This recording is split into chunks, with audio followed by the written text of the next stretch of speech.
R2, R2, R2, R2. For maybe the first time in my life, chanting R2, I didn't mean this guy. And if you're like me, your YouTube feed is top to bottom with content surrounding the R2 demo drives. I also booked an appointment and got a demo drive, so why not one more?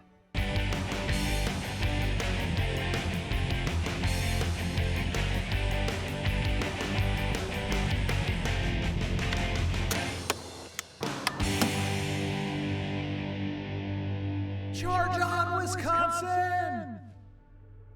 Hey, and welcome back to the channel. Wanted to say first, thank you very much. We hit 1,000 subscribers this week, so 2 thumbs up for you guys. I appreciate it. Super amenities for you going forward.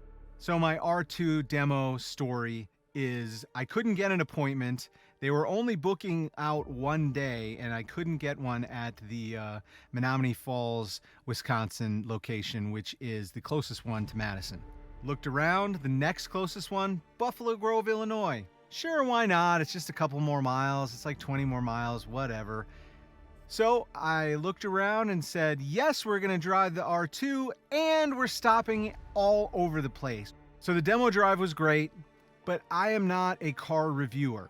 So I slapped together a quick video of some of the shots, threw in some of the brief knowledge that I do have about the vehicle, and so yeah, hope you enjoy it. Check back after, and we will get to all of the charging stops that we made on the way down.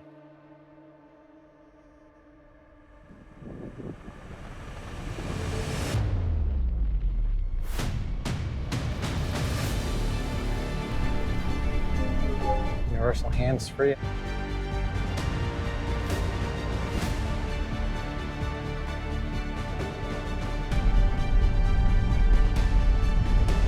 Battery is showing 92%, 306 miles. Acceleration is exactly what you'd assume, jaw-dropping.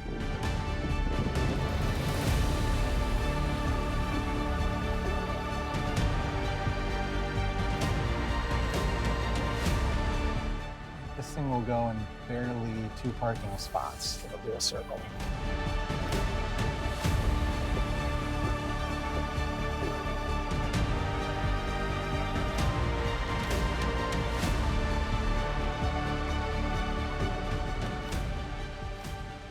Hope you enjoyed that look. I would say go out and drive one yourself. One of the biggest complaints I have is that it's just too technically involved of a vehicle to have it for 30 minutes and know everything about it. I'm not consuming videos on how all of the screen things work. I've got other things that I'm doing. So limited knowledge. I could use the scroll wheels to move the steering wheel and the mirrors. Got that one down, check. Otherwise, I just didn't have enough time in the car to really figure that out. I mean, if you ask me a question about the Equinox, I've got you covered because I've lived with it for more than a year.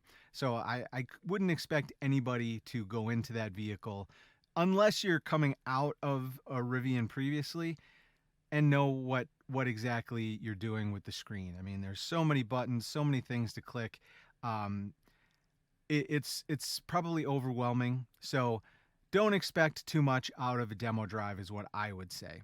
If you can make an appointment, go ahead, go there, drive it, experience it, check it out, get a first impression, right? Because almost nobody is getting one of these right now.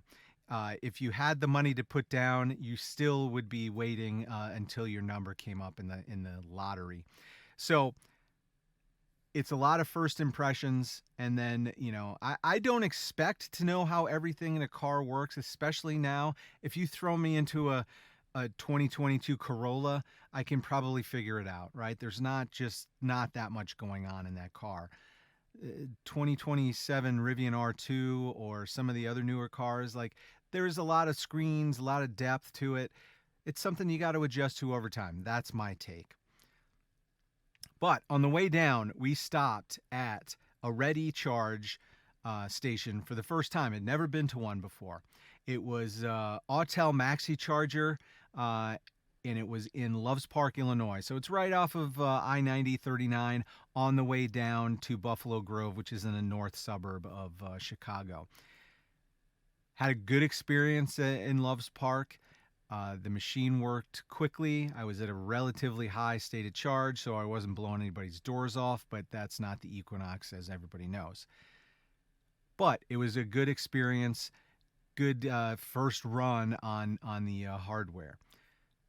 Then got to Buffalo Grove. Then we went and checked out Lake Zurich, Illinois, to see if there was any Walmart EV charging construction going on there. Sad to report, no. I did experience the jam-packed parking lot there in Lake Zurich, and it made me wonder, where are they going to move? People are already there on a Tuesday afternoon at about 1 p.m. and the parking lot is jammed. Not sure where they're going to put that charging. There's nothing obvious. In some of the other places, they just put it straight up the center of the parking lot, right in front of the front door, as we've seen in Bloomington and Iowa, Windsor Heights, the places that we saw on the Nevy video last week. But I'm interested in the project. That was kind of the close one as we were making our way out of Buffalo Grove. So I said, why not? I'll stop by, see what's going on. And nothing was. Then we're off to IONNA location number 12 in Vernon Hills, Illinois. It's at a Casey's. There are 3 HYC 400s from Alpatronic. A very tight parking lot. Almost too tight, I would say. But they did a good job of putting the charging outside of where anybody would kind of want to park. It's off to the side and kind of down by the entrance to the car wash. We'll have a longer visit. It was super windy, and when I got there, I was the 5th car out of the 6 stalls to be charging. So obviously people know about it, and it's been there for a few months, so that's good to know. So after IONNA, we jumped on I-94 and made our way back into Wisconsin, stopped at Pleasant Prairie, the Kwik Charge there. I had never approached it from the south, so that was interesting. I'd only kind of come from the north, and I'd only been there one other time, and that was the winter charge. We did a how do we do 150 kilowatts in the winter charge at that location. Still don't have the station video out yet. It's in the backlog. I'm talking to my editing staff now. Oh, wait, no, that's me. So, yeah, working on it. But now when you see that Pleasant Prairie video and you're like, there's winter scenes and summer scenes, or no snow and lots of snow, you know why. Next stop was Franksville, and there's 2 reasons I wanted to stop there. There's the Pilot Flying J, which I had stopped at again back in December, another video in the hopper, but it's been closed since March. They've added another Delta Electronics charging unit and 2, so that's 2 more cables for the location. And I'm not 100% positive, but I think they're going to be NACS cables. So there's the 4 CCS cables there already, and I think in the new one there's NACS. I could be wrong, but the shape of the cables and the handles that were wrapped up, that's my guess.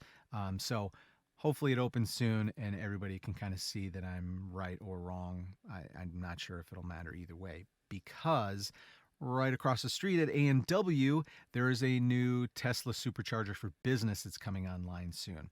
So it's got the old V3 hardware, which is the first time that I had seen it.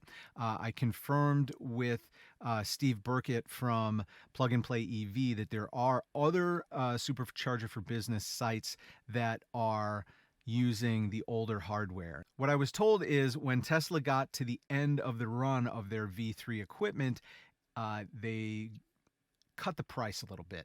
So these sites that are owned by the locations, A&W in this case, got a discount on the equipment, which all of the other sites that I've seen are using the longer cable to V4 machines, which make it a lot easier for cars that aren't Teslas to pull up and charge there. So 8 stalls, nice and new, and there is something that's not available across the street at the Pilot Flying J, and that is a pull-through stall on the back side. So you drive an Equinox, you drive a F-150 Lightning, something else with a port that's not on the back driver's side, that pull-through stall will be a primo choice for not having to take up 2 stalls or just not being able to reach your car and have the adapter go in because the Tesla V3 cables are short, right? We know this. Some people have asked, what is this supercharger for business? And so here's a brief explanation. The sites own the units. Tesla services them. They basically show up in Tesla's nav system, although there is some recent talk about drivers being able to avoid the Supercharger for Business sites because they're not priced by Tesla, so there's no discount for Teslas when they roll up. They just pay the price. There's one price as far as I've seen. It's a way to get into charging for a location with good quality equipment, great quality service on that equipment, and being available and showing in the navs of more than 50% of the electric vehicles in use across the country today. Automatically knowing that you're going to be put in front of customers is a good thing for business. So if you know about it, you can stop there, grab your A&W root beer while you're charging, and you are good. Tesla's Supercharger for Business chat over. And when we left there, I had to make a stop at the EVgo station by the airport in Milwaukee because technical difficulties on my previous visit. So there's another video that's coming your way, EVgo at the McDonald's on Layton Ave. After that, we stopped at another RED E in Hales Corners at Jets.